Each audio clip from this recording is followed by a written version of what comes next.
तर आता मी तुम्हाला 10 मिनिटांनी दाखवत आहे। हे बघा काय मस्त वाफ आलेली आहे आणि सुंदर इथे सुगंध पण सुटलेला आहे आणि हा आपला कांदा टोमॅटो इतका सुंदर नरम झालेला आहे।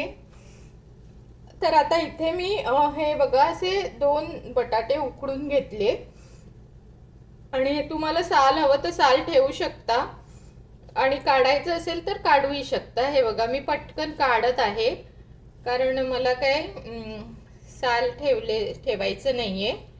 काही काही वेळा मी ठेवते, जेव्हा कच्चे घेते बटाटे तेव्हा मी ठेवते। आज मी काढून टाकत आहे। हे बघा,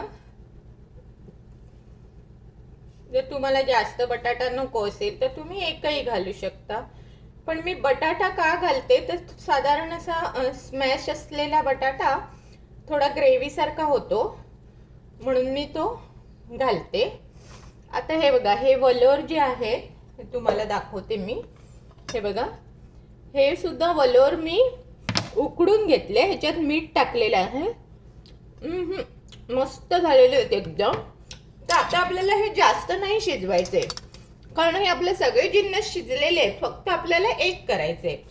तर हे बघा, हे वलोर मी पाण्यासकट ह्याच्यात टाकले। तर बटाट्याला मी थोडं कापून घेते, जरा मोठे मोठेच तुकडे ठेवायचे म्हणजे मग त्याचं एकदम पीठ होत नाही आणि जरा बटाटा खायलाही बरा लागतो तो भाजीमध्ये मोठा असेल तर। पण हे डिपेंड्स ऑन तुमच्या आवडीनुसार आणि सवयीनुसार तुम्ही करू शकता।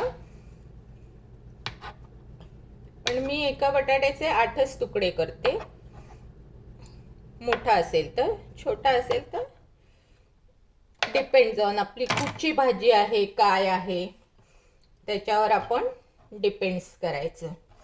आता हे बघा, हे आता आपलं सगळं रेडी झालेलं आहे। आता फक्त हलक्या हाताने आपल्याला ह्याला ढवळायचं आहे जेणेकरून आपले बटाटे किंवा वाल कुस्करले जाणार नाही, ह्याची दक्षता घ्यावी। आणि गॅस एकदम हायवर करायचा म्हणजे ते सगळं मिश्रण ना छान मिक्स होतं एकमेकांमध्ये।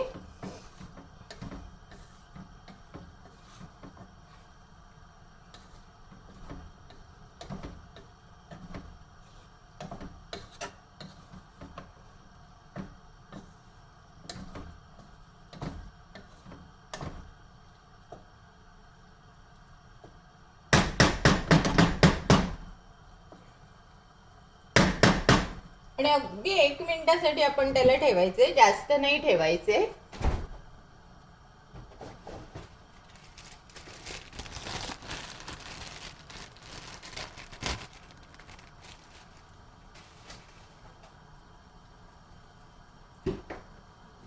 बघा, आता 1 मिनिट झालेलं आहे।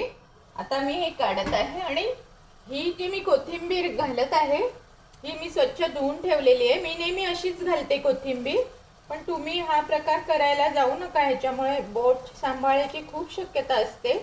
जर तुम्हाला अगदी सराव असेल तरच तुम्ही करा, नाहीतर मग तुम्ही कापून घ्या आणि मग ती कोथिंबीर टाकू शकता तुम्ही। पण मला अशी आवडते, मी आधी कापून ठेवत नाही, मग त्याचा वास सगळा निघून जातो म्हणून मी साधारण अशी करते। आता मात्र गॅस काढून टाकते, नाही तर आपलं पीठ होईल त्याचं। आणि आता तुम्हाला लुक दाखवते। हा बघा, हा बघा किती सुंदर लुक आलेला आहे। तर अशा प्रकारे तुम्ही सुद्धा ही वलोर लिलवाची भाजी बनवायची आणि मला व्हिडिओ टाकायचा। आणि नेहमीप्रमाणे जर तुम्ही माझ्या चॅनलवर नवीन असाल तर मला लाईक शेअर सबस्क्राईब केल्याशिवाय पुढे जायचं नाही। शिवाय हो, तुम्ही कुठच्या देशातून मला पाहता ते मात्र कमेंट्समध्ये जरूर जरूर कळवा। बाय।